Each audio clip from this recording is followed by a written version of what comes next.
Start recording में क्या हो गया आज।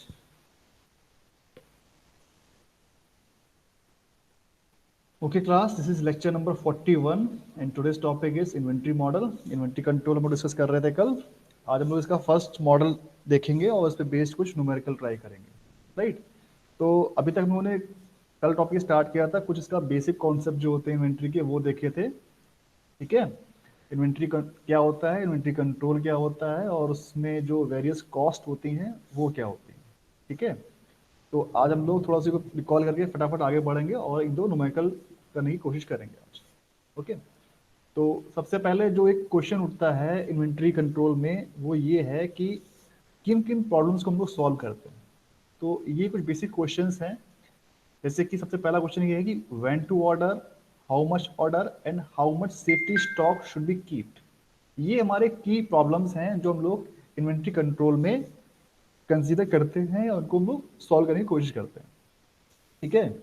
अब इन्वेंट्री क्या है ये मैं अच्छे से कल डिस्कस कर चुका हूं, तो मैं उसमें डेप्थ में नहीं जाऊंगा। बस फटाफट थोड़ा सा रिकॉल कर लेते हैं कि हमारे पास इन्वेंट्री लेवल होता है, जब वो खत्म होता है तो हम लोगों को कुछ ऑर्डर प्लेस करना होता है ताकि वो हमारा जो इन्वेंट्री लेवल है बराबर पूरा मेंटेन हो जाए, ठीक है। तो पहला क्वेश्चन ये होता है कि हमें वो ऑर्डर कब करना है। तो ये पहला क्वेश्चन हो गया कि हम लोग कब ऑर्डर करेंगे ताकि हमारी जो इन्वेंट्री लेवल खत्म हो रहा है वो पूरा फिलफिल प्रॉपर हो जाए। दूसरा, हाउ मच टू ऑर्डर, यानी कि वो जो हम ऑर्डर देंगे वो कितना ऑर्डर देना चाहिए हम लोगों को, उस ऑर्डर में कितनी क्वांटिटी होनी चाहिए, ठीक है, दूसरा question. And third question, how much safety stock should be keep, यानी कि जो हमारा एक बॉटम लेवल है, आप जैसे गाड़ी ड्राइव करते होगे तो उसमें कई बार आपकी गाड़ी रिजर्व में आ जाती है, पेट्रोल वगैरह डीजल, ठीक है ना। तो वो रिजर्व मतलब क्या है कि वो आपका बिल्कुल सेफ्टी स्टॉक आ गया है, अगर आप उसके नीचे जाओगे तो फिर आपको प्रॉब्लम आ सकती है, राइट। तो जो आपकी रिजर्व में जो गाड़ी आ जाती है उसे हम लोग बोलते हैं बेसिकली सेफ्टी स्टॉक, यानी कि उससे नीचे हम लोगों को स्टॉक लेके नहीं जाना होता है, उसको हम लोगों को मेंटेन करना होता है, ठीक है भाई। उसके बाद ये हम लोगों ने कुछ बात करी थी कल इन्वेंट्रीज की, डायरेक्ट की, और दूसरा हमारा इनडायरेक्ट था, ये सब हम लोग कल डिस्कस कर चुके हैं, तो इस पर ज़्यादा हम लोग फोकस नहीं करेंगे, ठीक है। ये वेरियस कॉस्ट थी हम लोगों ने कल देखी थी, ठीक है। Capital cost, shortage cost, depreciation, deterioration, ये सब लोग कल देख चुके हैं। ऑब्सोलेंसेस कॉस्ट क्या होती है, handling, record keeping, tax insurance, ये हम लोग सब कल कॉस्ट के बारे में डिस्कस कर चुके हैं, ठीक है। उसके बाद इसमें कुछ चीज़ें और भी हैं, जैसे कि हम लोग स्टार्ट करने जा रहे हैं अब टॉपिक मॉडल 1। तो मॉडल 1 हम लोग बेसिकली करते क्या है, जो हमारा मॉडल 1 है वो बेसिकली क्या करता है, जो मेरे 3 क्वेश्चंस थे उन्हीं को लेके हम लोग सॉल्व करेंगे बाय मॉडल 1। अब चूंकि जाहिर सी बात है, हम लोग जब कोई भी मॉडल जनरेट करते हैं या हम लोग कोई मॉडल प्रपोज करते हैं तो हम लोग उसमें कुछ अजम्पशंस मान लेते हैं, ठीक है ना। अब अजम्पशंस क्या होते हैं, जैसे कोई भी आप लॉ डिफाइन करोगे तो हमेशा आइडियल कंडीशन को लेकर ही चलते हो, ठीक है ना। तो वो जो आइडियल कंडीशंस हैं वो हमारी हैं अजम्पशंस फॉर ईओक्यू फॉर्मूला। अब ये ईओक्यू क्या है, ये ईओक्यू वर्ड भी आपको थोड़ी देर में क्लियर हो जाएगा जब मैं मॉडल 1 डिस्कस करूंगा। EOQ is basically economic order quantity, यानी कि जो पहला क्वेश्चन था मेरा कि मुझे कितना ऑर्डर करना है, यानी जो मैं ऑर्डर करने जा रहा हूं उस क्वांटिटी की बात कर रहे हैं, उसे बोलते हैं हम लोग ईओक्यू। बात समझ में आई, यानी जो हमारा पहला क्वेश्चन था हम लोग उसी को लेकर सॉल्व करेंगे। अब जो हमारा पहला मॉडल है उसमें बहुत सारे पैरामीटर्स होते हैं, वो हम लोग वेरी करेंगे, उसी अकॉर्डिंग हमारे मॉडल्स भी चेंज होते जाएंगे, ठीक है। तो देखो जैसे हमारा ये पहला मॉडल है उसमें हमारे कुछ अजम्पशंस हैं वो हमें मान के चलने पड़ते हैं। फटाफट देख लेते हैं क्या कह रहा है ये। तो जो हमारा पहला अजम्पशन है वो क्या बोलता है, demand is known and uniform. ये पहला assumption है, यानी कि जो डिमांड आ रही है वो हम लोगों को पता है और वो यूनिफॉर्म है, यानी कि वो चेंज नहीं हो रही है। ये हमारा पहला assumption है फॉर द ईओक्यू फॉर्मूला जो भी हम लोग ड्राइव करेंगे, ठीक है। उसके बाद नंबर 2 कह रहा है शॉर्टेज आर नॉट परमिटेड, यानी कि शॉर्टेज बिल्कुल इसमें अलाउड नहीं है। ये सब बातें हम लोग बिल्कुल आइडल कर रहे हैं, जबकि ऐसा बिल्कुल नहीं होगा इन रियल लाइफ, ठीक है। As soon as the stock level become zero it instantly replacement, यानी कि जैसे हमारा अकाउंट खाली होगा ये तुरंत अपने आप भर जाएगा, शॉर्टेज बिल्कुल अलाउड नहीं है, जबकि ये प्रैक्टिकल लाइफ में पॉसिबल ऐसा नहीं होता, हमें कुछ टाइम लगता है। थर्ड पॉइंट कह रहा है the replacement of stock is instantaneous और रिप्लेसमेंट रेट इज इनफाइनाइट। अब ये जो रिप्लेसमेंट वर्ड आ रहा है इसका मतलब ये है कि जैसे आपने ऑर्डर दिया, ठीक है, आपका स्टॉक खाली हो गया और उसके बाद जब आपने ऑर्डर दिया तो ऑर्डर आपको रिसीव होगा, तो आपका जो स्टॉक लेवल है वो अपने आप फुलफिल हो जाएगा, तो उसको बोलते हैं हम लोग रिप्लेसमेंट। ठीक है, इसको ये मानते हैं कि ये हमारा रेट इनफाइनाइट है, ये हमारा चलता रहे कंटिन्यूसली। ठीक है ना। उसके बाद नेक्स्ट पॉइंट कह रहा है लीड टाइम इज 0। अभी लीड टाइम क्या है, ये नया वर्ड आ गया हमारे सामने। लीड टाइम वो टाइम होता है कि जिस समय आपने ऑर्डर प्लेस किया और जब तक वो ऑर्डर आपको रिसीव होकर आपके गोदाम में ना पहुंच जाए, उस टाइम को बोलते हैं हम लोग लीड टाइम। ठीक है, फॉर एग्जाम्पल आपने आज को मोबाइल ऑर्डर किया अमेजोन से, तो आप जब आपने जिस डेट से ऑर्डर किया है और जिस डेट तक आपको डिलीवर्ड आपके हाथ में पहुंचेगा, उस टाइम को बोलते हैं हम लोग लीड टाइम।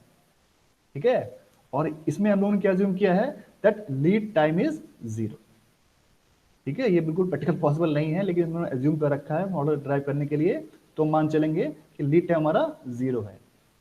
आगे तो उसमें दिया भी है the moment the order is placed and the quantity order is received, उसको बोलते हैं हम लोग लीड टाइम। ठीक है भाई। नेक्स्ट पॉइंट क्या रहा है हमारा, इन्वेंट्री कैरिंग कॉस्ट एंड, ये नो सर्विस कर चुके हैं सारी कॉस्ट क्या होती हैं। Inventory carrying cost, ordering cost per order remain constant over the time, यानी कि जो हमारी इन्वेंट्री कैरिंग कॉस्ट है और जो हम लोग ऑर्डर प्लेस कर रहे हैं उसकी cost through out the time same रहती है। ठीक है, ये हो गया हमारा assumption।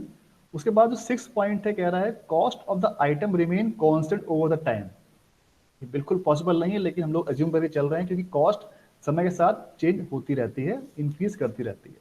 ठीक है, so there are no price break और द क्वांटिटी डिस्काउंट, यानी कि ये सब बातें बिल्कुल आइडल हो रही हैं, बिल्कुल काल्पनिक बातें हैं ये।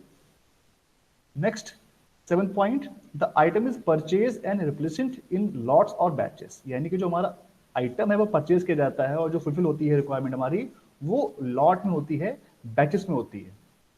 ठीक है, आप लोगों ने कोई भी प्रोडक्ट खरीदा उसके ऊपर लिखा होता है बैच नंबर, कभी ध्यान दिया है तनुज, और क्लास में यस सर। हाँ भाई, तो आपने अभी देखा बैच नंबर क्यों लिखा होता है। अब जो ये बैच नंबर लिखा हुआ है, इसके हेल्प से हम लोग ट्रेस कर सकते हैं कि ये प्रोडक्ट किस लॉट का है और किस टाइम पे बना हुआ है, किस बैच का बना हुआ है। ठीक है ना, तो पर्टिकुलर क्या होते हैं, आप कोई एक सिंगल यूनिट ले रहे हो तो उसमें हम लोगों के पास एक बहुत बड़ा सा एक बंच होता है, उस बंच में आपकी बहुत सारी यूनिट्स होती हैं एक साथ। ठीक है, जब आपने ऑर्डर प्लेस किया तो आपके पास 50 यूनिट्स के कुछ आइटम्स आ गए हैं, तो इस पूरे बंच को हम लोग बोलते हैं एक लॉट। ठीक है, यानी हम लोग जो ऑर्डर करेंगे लॉट वाइज करते हैं, हमें एक लॉट, 2 लॉट, 3 लॉट, कितने लॉट में ऑर्डर करने, तो जो हमारे पास ऑर्डर आएगा पर्टिकुलर लॉट में आता है और उसका हम पर्टिकुलर एक बैच नंबर डिसाइड कर देते हैं, ताकि हमें आइडेंटिफाइड रहे कि ये प्रोडक्शन कहाँ पे हुआ है, किस टाइम पे हुआ है, सब कुछ उसमें हम लोग ट्रैक कर सकते हैं। ठीक है भाई। लास्ट पॉइंट क्या है, the inventory system pertains to a single item, यानी कि इन्होंने ये माना है कि जो भी हम लोग बात कर रहे हैं वो हमेशा एक सिंगल आइटम की ही हम लोग बात करेंगे। ठीक है, यानी जब एक बार आप ऑर्डर करोगे तो सारे आइटम्स सेम होंगे, एक ही तरह के होंगे, उसमें 2 तरह के आइटम मिक्स नहीं होंगे। राइट, तो ये हमारे कुछ एजम्पशंस हैं जो हम लोग ड्राइव करेंगे फॉर्मूला अभी ईओक्यू का। उसके बाद में कुछ ड्रॉबैक्स भी हैं जो हम लोग डिस्कस करेंगे नेक्स्ट स्लाइड में, वो हमारी हैं लिमिटेशंस। राइट, लिमिटेशंस या प्रॉब्लम कह सकते हो उसकी, आपकी प्रॉब्लम्स हमारी ये है। फटाफट देखते हैं इसको भी। पहला पॉइंट क्या कह रहा है, in practice the demand is neither with certainty nor it's uniform. बिल्कुल सही बात जो मैं आपको कह रहा था कि जो हमारा पहला जंक्शन था कि डिमांड हमारी यूनिफॉर्म है, वो बिल्कुल भी नहीं होती है।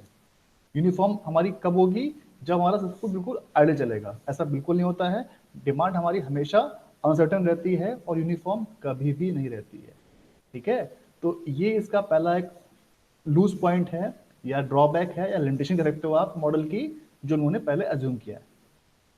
सेकेंड पॉइंट क्या कह रहा है भाई, सेकेंड पॉइंट है the ordering cost is difficult to measure, also it may not be linearly related to number of order as assume in the derivation of the model. सीधी सी बात यह है, जब आप ऑर्डर आज कर रहे हो उसके बाद 6 महीने बाद इसके बाद आप ऑर्डर करोगे तो वो उसकी सेम वैल्यू नहीं आएगी, वो आपकी price time to time change होती रहती है।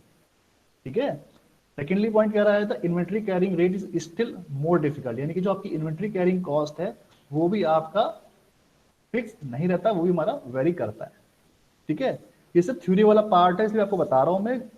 आपको सिंपल फॉर्मूले लर्न करने से उन्होंने क्रीम मॉडल किया था, वैसे ही हमारा ये टॉपिक है, फॉर्मूला लर्न है, क्वेश्चन आप सॉल्व कर लोगे, ठीक है। ये बस आपको थ्योरी बता रहा हूँ, पता होना चाहिए आपको इसके लिए, राइट। उसके बाद जो हमारा है थर्ड पॉइंट है, it is difficult to predict demand, present demand may be quite different from the past history. बिल्कुल सही बात है, हमारी जो डिमांड आज की है जरूरी नहीं कि वो पहले भी हमारी डिमांड सेम आए, ठीक है। नेक्स्ट पॉइंट है, the EOQ model assumes instantaneous replacement of the entire quantity ordered. In practice, total quantity may be supplied in parts. सीधी सी बात ये कि आपने अगर 100 यूनिट का ऑर्डर दिया है तो जरूरी नहीं कि आपको 100 ऑर्डर तुरंत मिल जाए, आपको वो इंस्टॉलमेंट में मिलते हैं। जैसे हमारा आजकल देखो राफेल का जो विमान हम लोगों ने भी ऑर्डर किया है, हमारे पास 36 प्लेन का हम लोगों ने ऑर्डर दिया है, बट अभी कितने आए हैं, हमारे पास 5 आए हैं, फिर अभी 2 और आ गए थे। इस तरह से हमारे पास वो टुकड़ों में आ रहे हैं। ये बिल्कुल परफेक्ट एग्जाम्पल हमारा है इसका राफेल का, कि जो लोगों ने ऑर्डर दिए थे वो हमारे साथ एक पूरा फुलफिल नहीं हो रहा है, ठीक है। तो ये हमारा कुछ लिमिटेशंस हैं।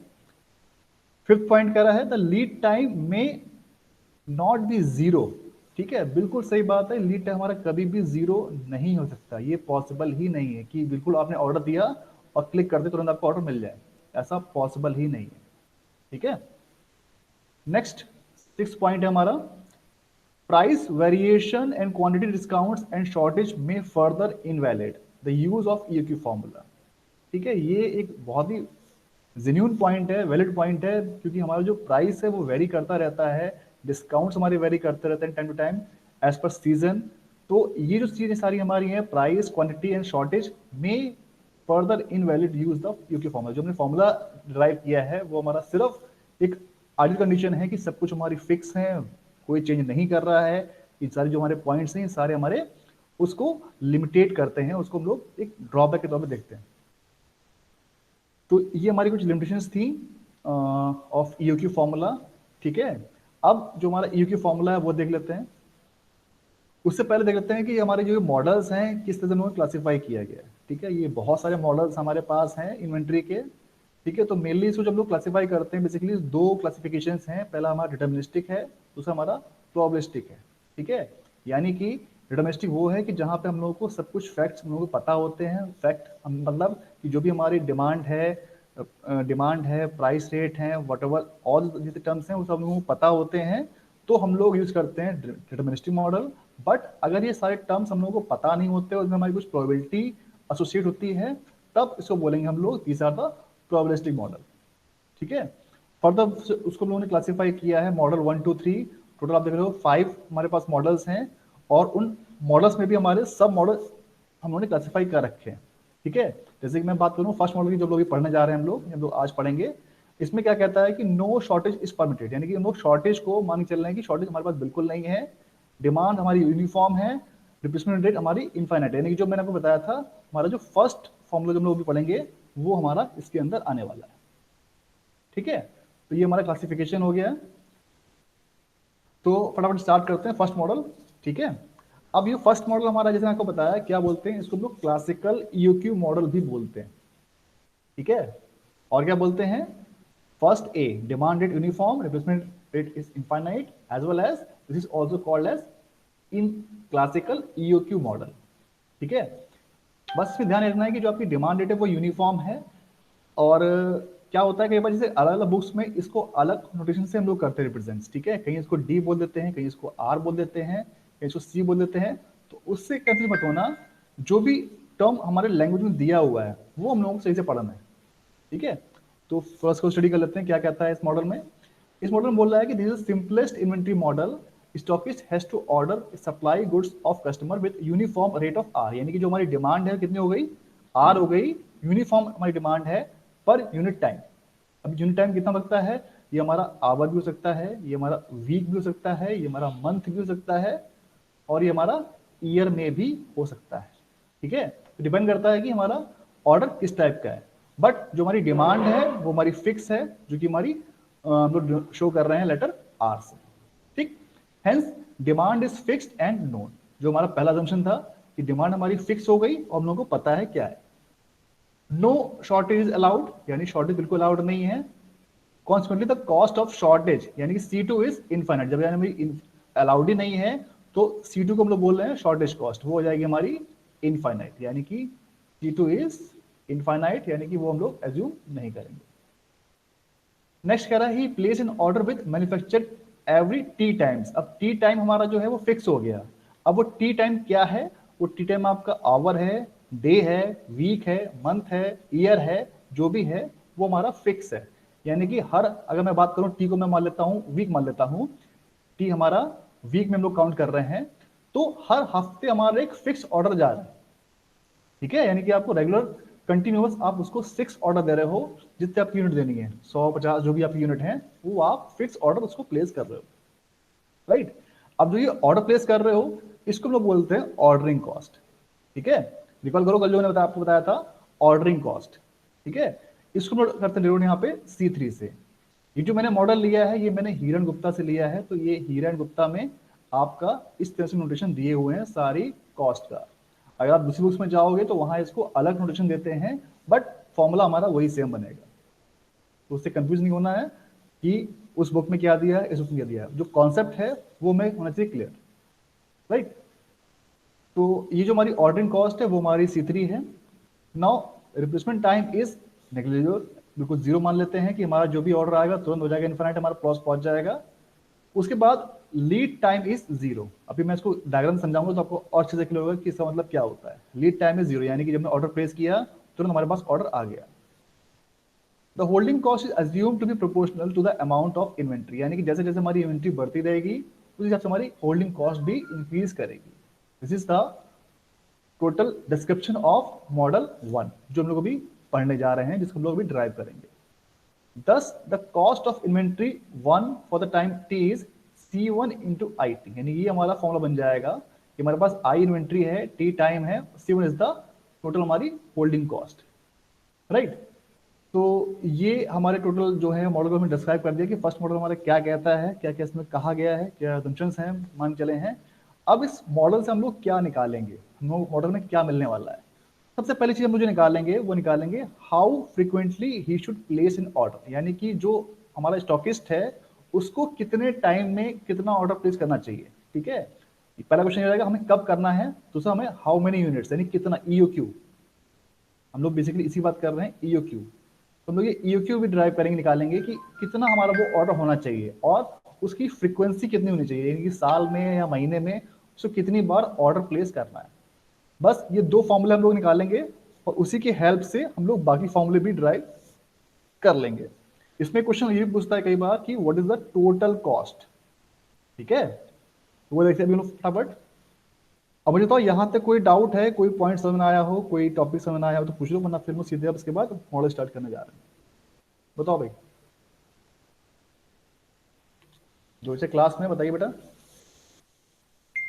No sir, no doubt. ठीक है, तो आगे बढ़ते हैं। तो ये हमारा जो मॉडल है वो दिया हुआ है। अब जो चीज मैंने आपसे कही है उसको इस डायग्राम के थ्रू समझने की कोशिश करना।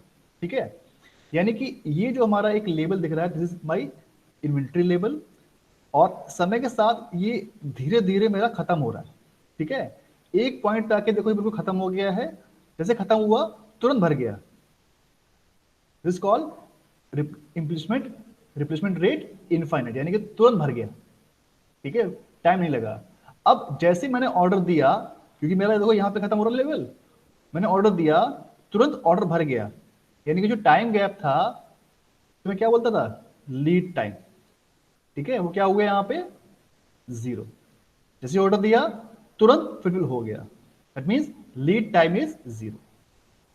उसके बाद यहां पे जैसे मान लीजिए कि कुछ अगर ये नीचे जाता तो उसमें लोग बोलते शॉर्टेज, कि वो हमारी शॉर्टेज हो रही है, तो शॉर्टेज कॉस्ट भी हम लोगों ने यहां पर एज्यूम कर रखी है कि वो हमारी जीरो है। ठीक है, डायग्राम समझ आ रहा है जो मैं बताने की कोशिश कर रहा हूं। ठीक है, अब जो यहां पर है ये हमारी रिप्रेजेंट कर रहा है क्वांटिटी को।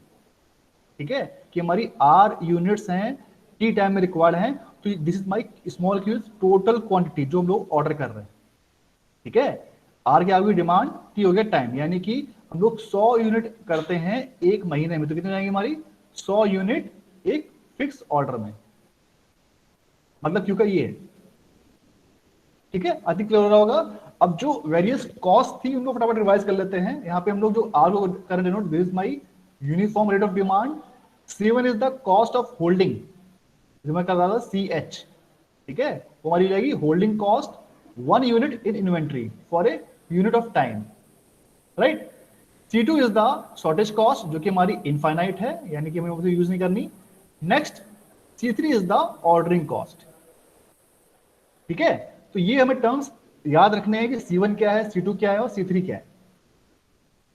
तो उसके बाद फटाफट देख लो यहाँ पर जो हमारा ये होल्डिंग कॉस्ट है वो कैसे आएगी। होल्डिंग कॉस्ट क्या आएगी बेटा, कि जो हमारा बेसिकली ये एक पर्टिकुलर ट्राइंगल दिख रहा है आप, ये OAP,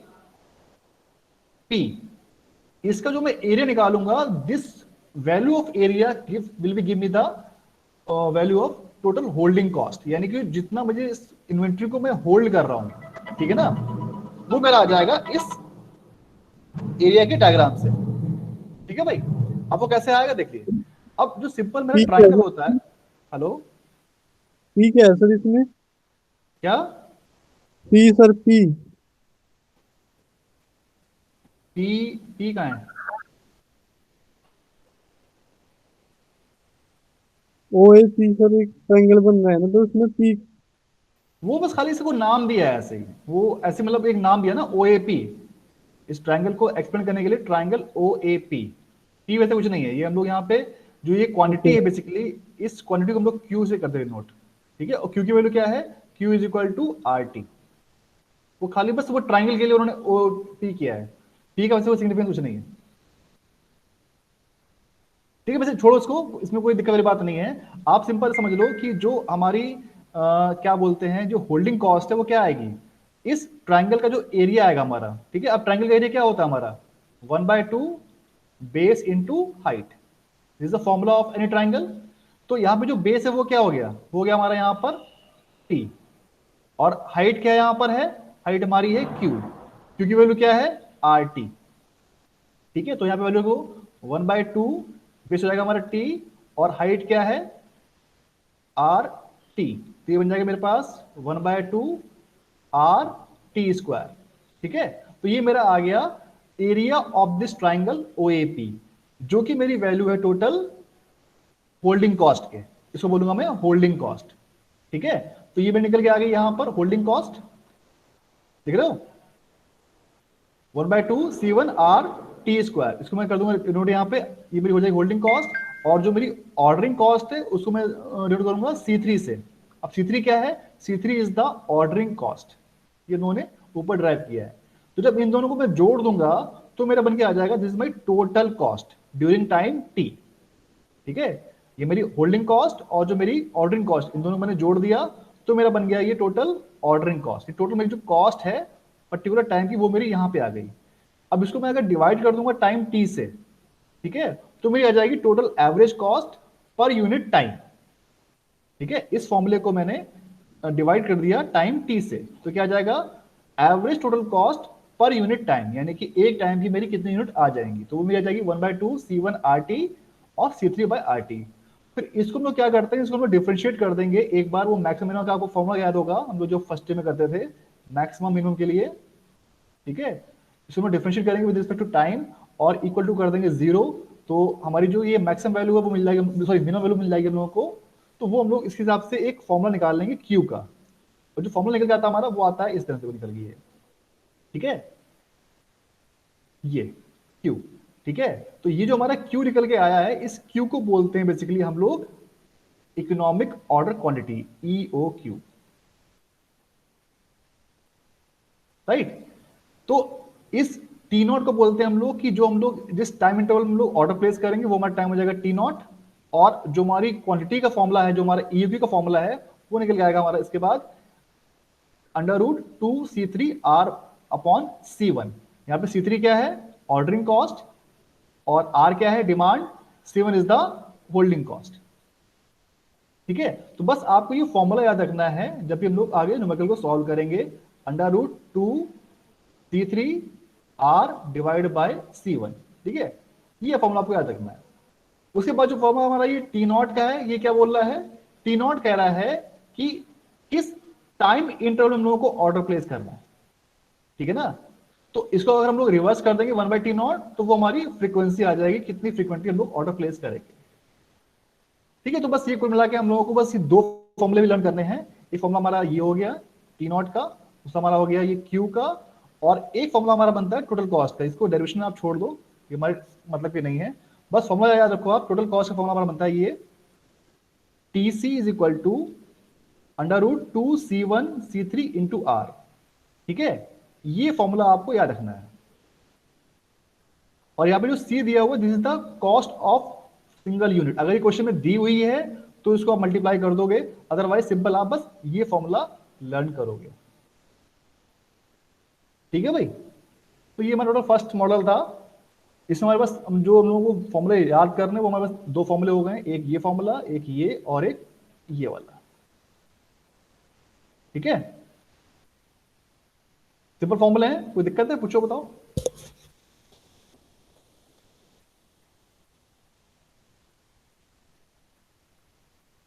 आगे बढ़े।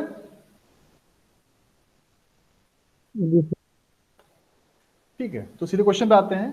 क्वेश्चन में क्या कह रहा है, the stockist has to supply 12,000 units of a product per year to his customer. अब जो मैंने पहला मॉडल बताया था उससे थोड़ा सा करने की कोशिश करना कोरिलेट। ठीक है, इसमें क्या बोल रहा है कि जो मेरी डिमांड है कितनी है, 12,000 यूनिट्स प्रोडक्ट पर ईयर, यानी कि इसको मैं बात करूं, अगर मैं इसको बोल दूं आर से, तो ये क्या हो जाएगा, आर मेरा ये है 12,000 यूनिट्स पर ईयर। फिर बोल रहा है the demand is fixed and known and shortage cost is assume to be infinite, यानी कि जो हमारा फर्स्ट मॉडल कहता है, जैसे आपको ये लाइन पढ़ोगे आप समझ जाओगे this is the question of first model. फिर कह रहा है the inventory holding cost is 0.20 rupees per unit per month. अब ये जो दी हुई है आपको, ये दी हुई है मंथ में, और जो डिमांड दे रखी है ये दे रखी है मेरे को ईयर में। आगे बढ़ते हैं, तो ordering cost per order is 350, यानी कि ये दे रखी है मेरे को C3, और ये दे रखी है मेरे को C1 रेट दे रखी है। तो जब भी आपको क्वेश्चन दिया जाएगा, ये बेसिक सी बात है, सारी यूनिट्स आपकी सेम डायमेंशन में होनी चाहिए। या तो ये सबको आप कन्वर्ट कर लो इनटू ईयर में, या फिर इसको कन्वर्ट कर लो इनटू मंथ में। ठीक है, तो हम लोग क्या करेंगे, बेसिकली जो हमारी ये डिमांड दे रखी थी इसको हम लोग कन्वर्ट कर लेंगे मंथ में। ठीक है, क्योंकि मंथ में थोड़ा इजी रहता है। तो स्टार्ट करते हैं, सबसे पहले हम लोग निकालेंगे इसकी आर को। तो जो हमारा जो आर आ रहा है वो कितना है बेटा, 12,000 ईयर का है, इसको डिवाइड कर देंगे 12 से, तो हमारा ये पर मंथ आ जाएगा, कितना आ जाएगा भाई, ये आ जाएगा मेरा 1,000 यूनिट्स पर मंथ। ठीक है, फिर क्या बोल रहा है, उसके बाद जो मेरी होल्डिंग कॉस्ट है उसको हम लोग करते डिनोट करते हैं C1 से। तो C1 दे रखी है मेरे को 0.20 rupees per unit per month. ठीक, और जो मेरी C3 है उसमें बोलते हैं ऑर्डरिंग कॉस्ट, वो दे रखी है मेरे को 350 रुपीज पर ऑर्डर, यानी हम जब ऑर्डर करते हैं तो हमारा ये कॉस्ट 350 दिया हुआ है। अब जो मेरे पास क्वेश्चन है, पहला क्वेश्चन क्या है, the optimum lot size Q। तो Q का फॉर्मूला क्या था भाई, ऊपर देख लो फटाफट। Q का फॉर्मूला था मेरे पास under root 2C3R divide by C1, यानी हमारे पास सब कुछ दिया हुआ है क्वेश्चन में, तो उसको हम सॉल्व कर लेंगे। EOQ और Q is equal to under root 2C1R divide by, sorry C3 यहां पे आएगा, C3 divide by C1, 2 into C3 यानी कि 350 इंटू 1000 डिवाइड बाय कॉस्ट कितनी है बेटा, ये 0.20। सॉल्व कर लो, जो भी वैल्यू आपके आएगी वो हो जाएगा आपका आंसर। इसको ट्राई करो जरा, एक मिनट में फोन ले।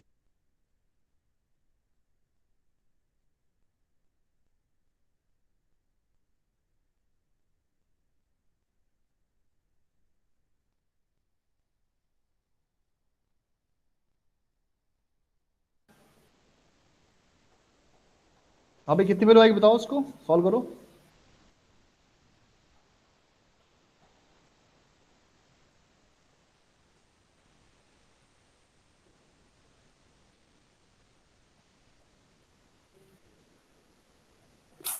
870 870 जी सर, 1870, 800 नहीं। 1870 हाँ आ रही है, अच्छा 1870 यूनिट्स 1800 पर पॉइंट ऑर्डर। 82। तो ये हमारी जो वैल्यू आई, इसका मतलब क्या है? इसका मतलब ये है कि हम लोगों को हर ऑर्डर में 1870 यूनिट्स ऑर्डर करने चाहिए। ठीक है, तो जो हमारा पहला क्वेश्चन था ईक्यू का, कि जो मैंने स्टार्टिंग बताया था आपको, what to order, when to order, तो उसका आंसर ये है कि हम लोगों को 1870 यूनिट्स ऑर्डर करनी चाहिए इनटू सिंगल ऑर्डर। मतलब इसका ये है। ठीक है, उसके बाद फिर क्या बोल रहा है अगला क्वेश्चन में, the optimum scheduling period T not. अब टी नॉट का फॉर्मूला क्या था भाई? इसका फॉर्मूला था √2c3/c1 × r। c3 C1 R और यहाँ पे 2 था। ठीक है, हाँ, तो सब कुछ हमें नोन है, बस इसमें वैल्यू पुट करनी है। 2 C3 कितना मेरे पास है? 350 डिवाइड बाय कितना C1 है? 0.20। R कितना है मेरा? 1000। सॉल्व करो उसको भाई, बताओ कितनी वैल्यू आ रही है।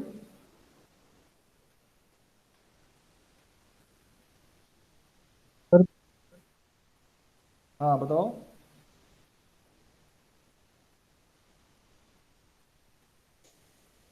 ये आपकी आ रही है 1.87। Yes sir. ठीक है, तो यानी कि 1.87 मंथ, यानी कि हमें 1.87 मंथ के अंदर ऑर्डर प्लेस करना चाहिए।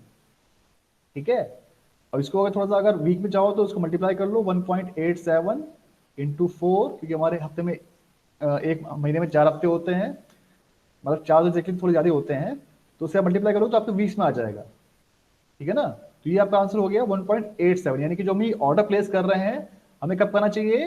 हर 1.87 मंथ के बाद हमें ये ऑर्डर प्लेस करना चाहिए। ठीक है, यस सर। पास में आ गई। फिर क्या पूछा लास्ट में? फिर पूछ रहा है कि minimum total variable yearly cost, यानी कि ये बात कर रहा है टोटल कॉस्ट की, जो कि हमारा थर्ड फॉर्मूला है टोटल कॉस्ट का। वो क्या है भाई? वो दे रखा है 2C1C3 × R। 2C1C3 × R।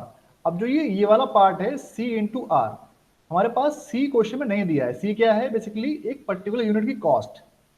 जब नहीं दी है तो इसे हम लोग एज्यूम करेंगे इक्वल टू, मतलब इक्वल टू जीरो नहीं कर सकते हम लोग, उसको कर देंगे नेगलेक्ट करेंगे, इसे हम लोग यूज नहीं करेंगे फॉर्मूले में, सिर्फ फॉर्मूला यूज ये वाला करेंगे। पुट करिए वैल्यू यहाँ पे 2C1 दिया है मेरे को 0.20, C3 दिया है 350 और ये दिया है 1000। ठीक है भाई, इसको आप सॉल्व कर लो, जो वैल्यू आ रही है। 374 फिर से बोला बेटा। 374 374। 160। ठीक है, तो ये आपकी आ गई है पर मंथ। इसको एक काम करो, ये हमसे पूछी ईयरली पूछी है ना, तो यहाँ पे इसको ईयर से मल्टीप्लाई हो कर लो। हमारी ईयर की बात हो रही है ना ये, तो इसको हम लोग यहाँ पे लिखेंगे बजाय 1000 के, ये देखें हम लोग यहाँ पे 12,000। अब बताओ बेटा कितनी आ रही है ये?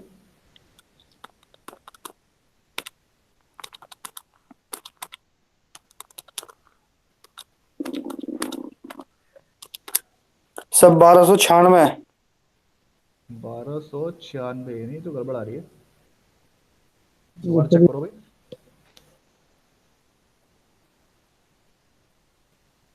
यही आ रही है सर।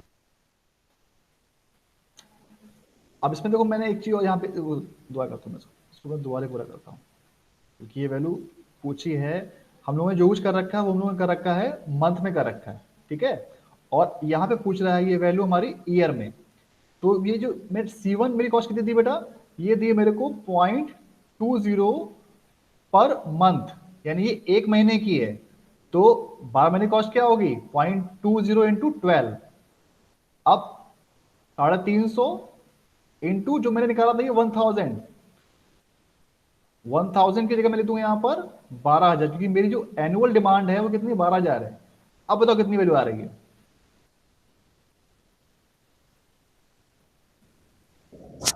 4,489 4000 489। 89, ये मेरा आ गया टोटल एनुअल कॉस्ट। ठीक है, अगर मैं सिंपली इसको 12 से मल्टीप्लाई ना करता तो मेरी आती टोटल मंथली कॉस्ट, जो आपने मुझे स्टार्टिंग बताई थी, वो मेरी आई थी मंथली कॉस्ट। ठीक है, तो ये मेरे देखो तीनों पार्ट इस तरह से यहाँ पे सॉल्व हो गए। क्वेश्चन मैं आपको दिखा दूं अभी एक के पिछले बार जो मैंने पेपर देखे हैं सब में ऑलमोस्ट क्वेश्चन ऐसे ही आते हैं। ठीक है, बहुत हाई लेवल क्वेश्चन नहीं आते हैं, सिंपल फॉर्मुला बेस्ड क्वेश्चन आते हैं। तो आपको वैसे 2-3 फॉर्मूला आपको याद हैं तो क्वेश्चन बड़े आराम से आप कर सकते हो। ठीक है, बहुत टफ क्वेश्चन नहीं, बहुत सिंपल क्वेश्चन इस तरह के आते हैं। ठीक है, क्वेश्चन पूरा क्लियर है बेटा? Yes sir. ठीक है, तो फिर अगला क्वेश्चन करते हैं कुछ, अभी हमारे पास टाइम है। तो अगला क्वेश्चन कह रहा है a particular item has demand of 9000 units per year, यानी कि क्या बोल रहा है ये, आर होगी हमारी 9000 यूनिट्स पर ईयर। तो क्या बोल रहा है, the cost of one procurement is 100 rupees, यानी कि अब इसने दिए मेरे को यहाँ पे सी दे दिए, सी मतलब cost of single unit is 100 rupees, holding cost is 2.40 rupees per year. मतलब क्या है इसका,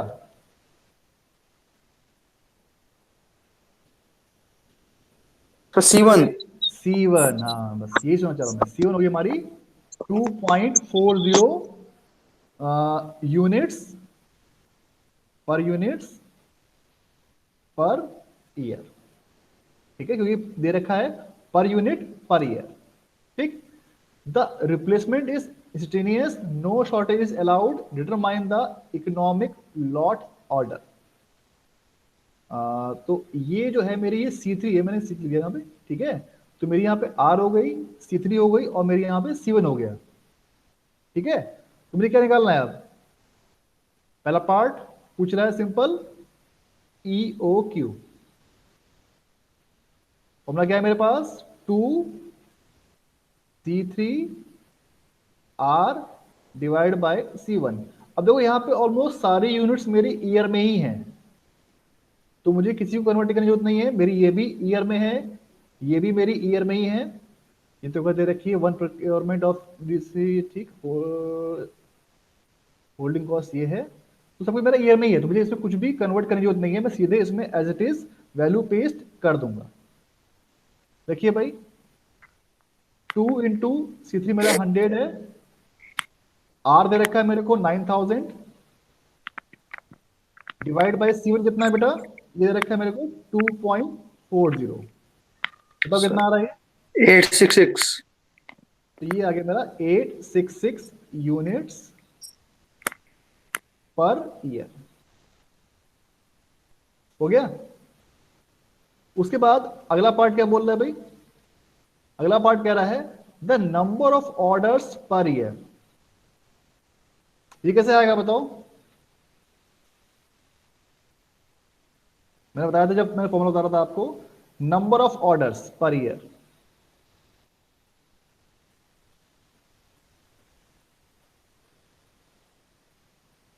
बताओ भाई कैसे आएगा, इसको अब नोट करूं मैं कैपिटल N से।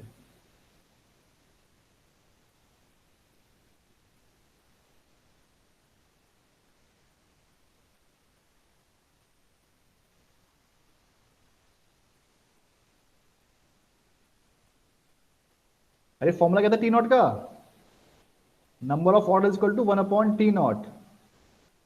ठीक है, 1 अपॉन टी नॉट, तो जो फॉर्मूला हमारा था टी नॉट क्या था वो उसका रिवर्स हो जाएगा, यानी कि C1R divide upon 2C3। Formula ये है ना, हाँ, C1R अपॉन 2C3। बस, तो ये जो हमारा टाइम था ये क्या आया था, ये हमारा था टी नॉट क्या था हमारा फ्रीक्वेंट, कितने हम लोग फ्रीक्वेंसी ऑर्डर करते हैं, उसको जब हम लोग रिवर्स कर देंगे तो हमारा क्या जाएगा, नंबर ऑफ ऑर्डर आ जाएगा पर ईयर। रखे देखो भाई इसमें C1 क्या है हमारे पास, C1 दे रखा है 2.40, R दे रखा है 9000, डिवाइड बाय 2 इंटू C3 क्या है 100। सॉल्व करो, जो वैल्यू आपकी आएगी वो हो जाएगा आपका orders per year. Sir, 10. 10 orders पर ईयर, ठीक है। और आपसे पूछा है कि फ्रीक्वेंसी क्या है, तो इसको आप रिवर्स कर दोगे, यानी आप निकाल दोगे वैल्यू टी नॉट की, तो क्या हो जाएगा 1/10 पर ऑर्डर, यानी कि एक बार में आप फ्रीक्वेंसी क्या रहेगी आपकी 1/10, जो आपको 10 पूछता है, ठीक है ना। और आपसे पूछता है टी नॉट, आपसे पूछा है आपका नंबर ऑफ ऑर्डर, तो आपने इसको कर दिया इसको 1/T0, ठीक है भाई। थर्ड जो है हमारा the time between the order, यानी फ्रीक्वेंसी पूछ रहा है T0, तो क्या करोगे 1/n जो निकालता है, यानी कि 1/10, कितना आएगा भाई ये 0.1 ईयर, ठीक है। यानी मेरा पर ऑर्डर कितना आएगा 0.1 ईयर में मेरा एक ऑर्डर आएगा। बात समझ आ रही है भाई।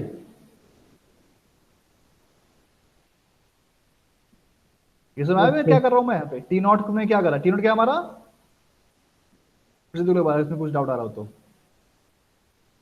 Is the minimum optimal time interval, यानी कि हम लोग कितने इंटरवल पे हम लोग ऑर्डर प्लेस करते हैं, हमारा टी था हमारा, इसको मैंने 1/T कर दिया, तो क्या आ जाएगा मेरा नंबर ऑफ ऑर्डर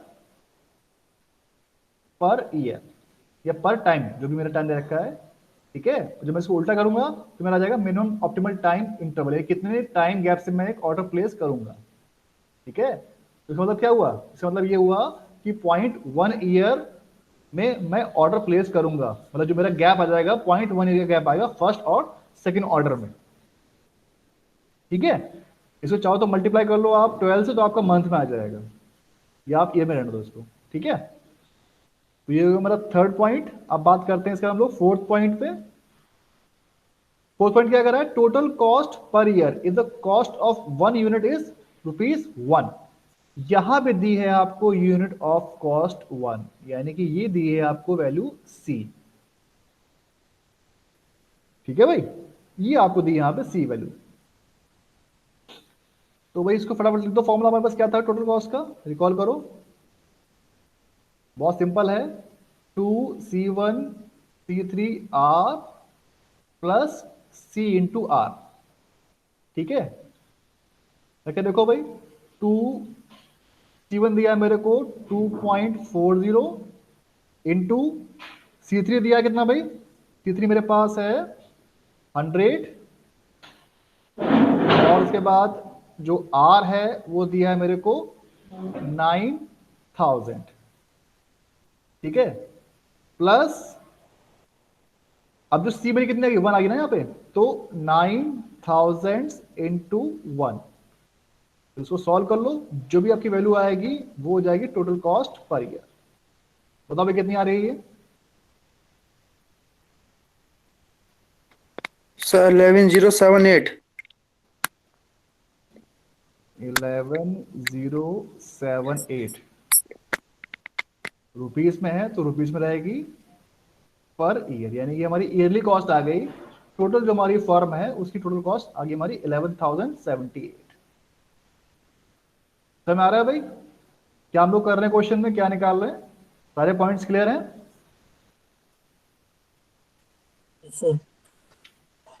अगर कहो तो एक मतलब और कर लेते हैं फटाफट, तुम्हारा टॉपिक पूरा खत्म हो जाएगा आज, ये यूनिटी फर्स्ट मॉडल, ठीक है। ये दिया हुआ हमारे पास थर्ड क्वेश्चन, सेम इसी मॉडल पे बेस्ड है। अब मैं चाहता हूं कि इसमें बताओ, आप बताओ मुझे इसमें क्या क्या दिया हुआ है। क्वेश्चन पढ़ रहा हूं मैं, the stockist has to supply 400 units of a product every Monday to his customer, he value gets different the आ रही प्रोडक्ट है। डिफरेंट आ रही है सर वैल्यू।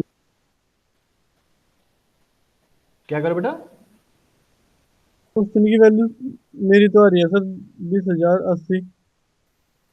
2080 आ रही है सर। अच्छा, पिछले वाले की। हाँ, ये थोड़ा कुछ पॉइंटों में कुछ अंतर आ गया, तो ये तो इसमें 1180 दिया हुआ है क्वेश्चन में यहाँ पे, कोई दिक्कत नहीं है, इतना चल जाता है, कोई दिक्कत नहीं। वो कहीं कुछ पॉइंटों में दिक्कत आ गई होगी, जैसे अभी ये पॉइंट आया ना, तो ऐसी कुछ हो सकती है, उसमें कोई इशू नहीं है। वो 1178 1180 एक ही बात है, उनमें कोई दिक्कत वाली बात नहीं है। ठीक है, कोई इशू नहीं इसमें। जैसे वो यहाँ पे 10.4 आया था ना, ये 10.4 आया है, हमने क्या लिखा है यहाँ पे, सिंपल 10, तो इससे अंतर आ जाता है, कोई दिक्कत नहीं है, इट्स ओके, चल जाएगा इतना। क्वेश्चन पढ़ते हैं। A stockist has to supply 400 units of a product every Monday to his customer। यानी कि जो अब मेरी डिमांड दे रखी है, वो दे रखी है मेरे को वीकली दे रखी है, ठीक है। एवरी मंडे मतलब हर हफ्ते। बात समझ क्वेश्चन ना, मंडे मतलब क्या है, per week. He gets the product at rupees 50 per unit time from the manufacturer। The cost of ordering and the transportation from the manufacturer is 75 rupees per order। The cost of carrying inventory is 7.5% per year of the cost of the product। Find out the economic lot size, the total optimal cost, and the total weekly profit if the item is sold for 55 rupees per unit।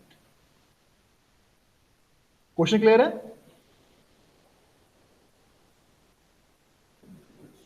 तो अब मुझे बताओ, आप लोग बताओ कि इसमें हमारे पास जो है आर क्या है, C1 क्या है, C3 क्या है, और C क्या है। सी तो क्या रहने दो, बस खाली मुझे ये बताओ आप। आर तो 400 हो गया। आर हो गया मेरा 400, perfect, very good. 400 units per week. बस मुझे ये बताना है कि वीक में है या मंथ में है, तो ये मेरा वीक हो गया। अब बताओ भाई C1 कितना है। 81 से 375। 375। जी सर। कैसे आया भाई? सर 7.5 में मल्टीप्लाई करी 50 की प्रोडक्ट कॉस्ट है। 75% दिया है जी। प्रोडक्ट कॉस्ट, ठीक है भाई। अब जो हमारे प्रोडक्ट की कॉस्ट क्या है, वो दे रखी है मेरे को 50। कितना हो जाएगा भाई ये, 7.5 इंटू 52 डिवाइड बाय 100। ये फॉर्मूला है ये, सही है। लेकिन ये क्या दिया हुआ है, 7.5% पर ईयर। बस ये थोड़ी दिक्कत वाली बात है, यहां पे दे रखा है ईयर में, और हमें निकालना है किसमें, वीक में। वीक में। या तो हम इसको भी मंथ में कर, ईयर में कर लें, या इसको वीक में कर लें, एक ही बात है। तो इसको इजी हम लोग सॉल्व कर रहे हैं, तो इसको सॉल्व करना इजी है हमारे लिए। तो इसको हम लोग कर लेंगे, ये 50 यहाँ पे, सॉरी मैंने बाउंड लिख दिया, यहाँ पे 50 आएगा, यहाँ पर 50 कॉस्ट दे रखी है, तो ये हमारा आ रहा है पर ईयर। तो इसको मैं कन्वर्ट कर लूंगा इनटू वीक्स। तो मुझे ये बताओ, एक साल में कितने हफ्ते होते हैं बेटा? 52 सर 52। 52। तो उससे मैं इसको डिवाइड कर देता हूं, तो क्या बन जाएगा मेरा ये, पर वीक बन जाएगा मेरा 100 इंटू 52। तो ये मेरा आ जाएगा पर वीक। सॉल्व कर लो, क्या वैल्यू आ रही है इसकी, बताओ भाई।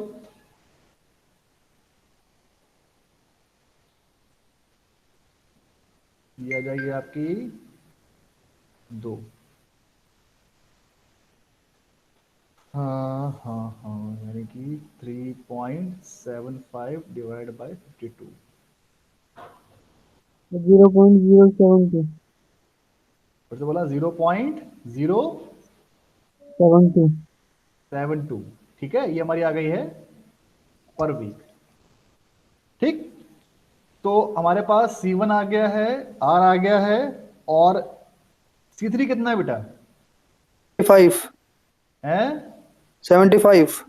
75 रुपीज पर ऑर्डर। बस तुम्हारे पास R आ चुका है, C1 आ गया है, C3 आ गया है, बस निकाल दो फटाफट अब EOQ। फॉर्मूला बताओ बेटा क्या है, याद हो गया होगा अब तो आपको, बोलो। 2C3 R divide by C1। 1 तो C3 मेरे पास दे रखा है 75, R दे रखा है 400, और ये बताया आपने मुझे 0.072। बताओ भाई, और कर लो इसको।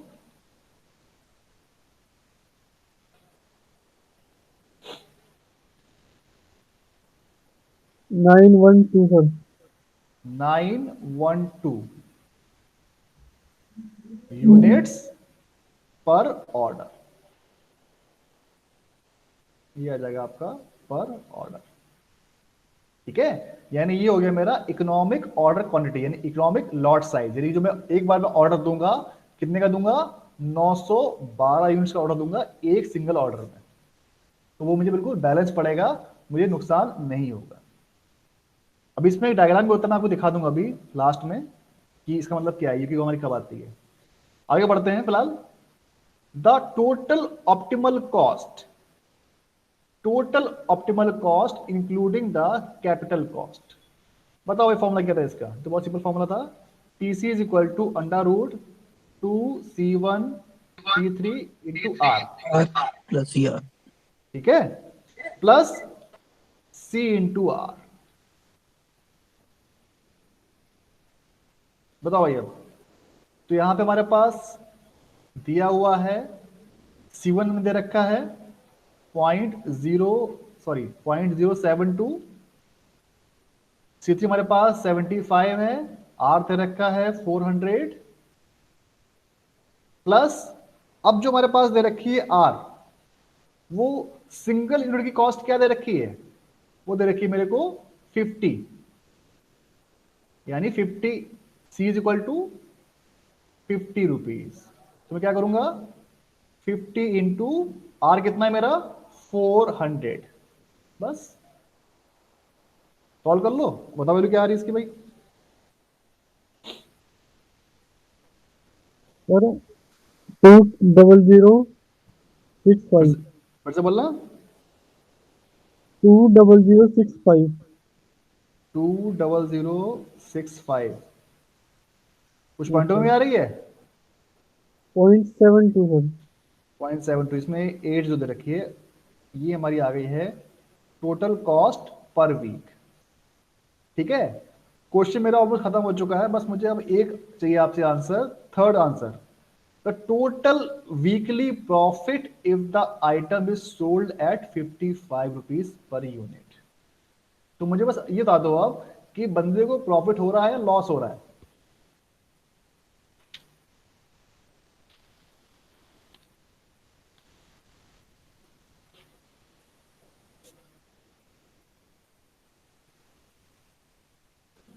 बताओ भाई।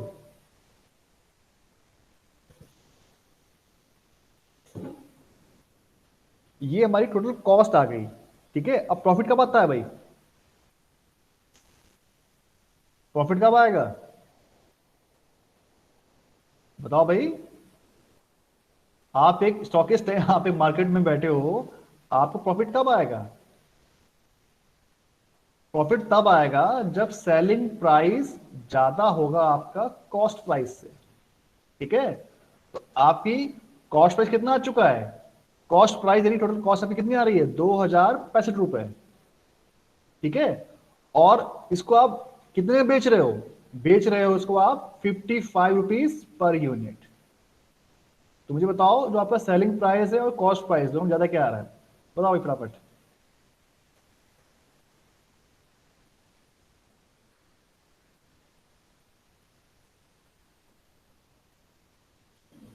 तो क्वेश्चन में दिया हुआ प्रॉफिट ही हो रहा है बंदे को, उसने सीधे पूछ लिया है टोटल प्रॉफिट, यानी आपको पता चल गया कि प्रॉफिट ही होगा। सर अब आपको 2000 रुपए है क्या? चेक कर लेते हैं भाई। प्रॉफिट आपका आ रहा है ये 1934 रुपए 20 पैसे। सर मेरा 1999 आ रहा है। 1999 आ रहा है। हाँ। चलो कोई बात नहीं है। देखो 55 रुपीज में प्रॉफिट पे बेच रहा है, 400 इसकी टोटल हमारी पर वीक जा रही है, तो ये हो गया हमारा टोटल सेलिंग प्राइस का। मेरा पेन दिया रहा, तो ये हो गया मेरा सेलिंग प्राइस, और ये मेरी आई थी टोटल सी नॉट जो मेरी कॉस्ट थी, तो मैंने इसको उसको माइनस कर दिया। तो ये मेरी वैल्यू आ रही है 1934 रुपए। ये मेरा हो गया पर वीक प्रॉफिट। ठीक है भाई। जी सर। तो बस ये हमारे क्वेश्चन इसी बेस आते हैं। इसमें 2 क्वेश्चन हमारे एक में आए हुए हैं। ठीक है, तो एग्जाम में हमारे क्वेश्चन इसी टाइप का आएगा। बस आपको ये फॉर्मूले लर्न करने हैं। अगर आपको ये सारे फॉर्मूले याद हैं तो क्वेश्चन आप आराम से सॉल्व कर लोगे, इसमें कोई दिक्कत आएगी नहीं आपको। ठीक है, तो आई थिंक मैं समझता हूँ आपको कॉन्सेप्ट क्लियर हो गया होगा, कैसे करते हैं मॉडल 1 में, क्या फॉर्मूले हैं, क्या निकालते हैं। ठीक है, थोड़ा क्वेश्चन घुमा के पूछ लिया, प्रॉफिट पूछ लिया, प्रॉफिट आपने निकाल लिया। राइट। तो मैं फिर क्लास को यहीं खत्म करता हूँ। कुछ अगर डाउट हो तो मुझसे पूछ सकते हो, आप भी कुछ पूछना पूछ लो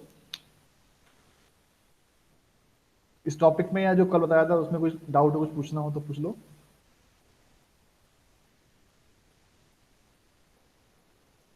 कोई डाउट है बेटा? No sir. ठीक है, तो फिर मैं क्लास को ही फिनिश कर रहा हूँ। ठीक है, अब अगले क्लास में जब मिलेंगे तो कोशिश करेंगे कि थोड़ा इसके आगे 1-2 क्वेश्चन करने के, और फिर वो आगे बढ़ जाएंगे टू अवर नेक्स्ट टॉपिक जो कि हमारा है सिमुलेशन मॉडल। इसकी पीडीएफ डाल ओके, दिया आपने? इसकी पीडीएफ में भी डाल दूंगा, अभी डाल दूंगा। डाली नहीं, अभी डाल ओ, दूंगा क्लास में। ठीक है, डाल दी।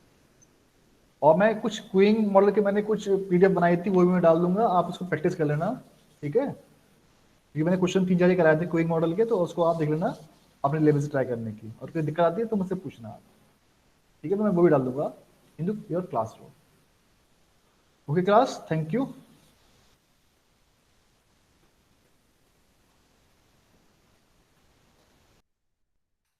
Thank you sir.